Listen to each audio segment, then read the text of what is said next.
அப்போஸ்தலர் 10:38 நஸ்ரேயனாகிய இயேசுவை தேவன் பரிசுத்த ஆவியினாலும் வல்லமையினாலும் அபிஷேகம் பண்ணினார்.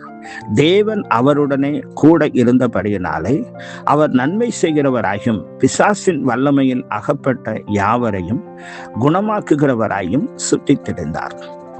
நஸ்ரேயனாகிய இயேசுவை தேவன் பரிசுத்த ஆவியினாலும் வல்லமையினாலும் அபிஷேகம் பண்ணினார்.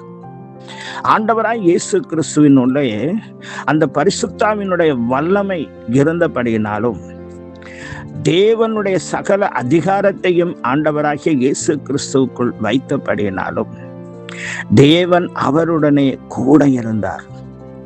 எனவே இந்த பூமியிலே ஆண்டவராய் இயேசு கிறிஸ்து நன்மை செய்கிறவராயும் பிசாசின் வல்லமையில் அகப்பட்ட யாவரையும் குணமாக்கும்படியாக, விடுதலை தரும்படியாக, ரட்சிக்கும்படியாக, மீட்டெடுக்கும்படியாக, கட்டுண்டவர்களை விடுதலையாக்கும்படியாக ஆண்டவராய் இயேசு கிறிஸ்து இந்த பூமிக்கு வந்து அந்த சுகத்தை ஒவ்வொருவருக்கும் கொடுத்து மீட்டெடுத்தார்.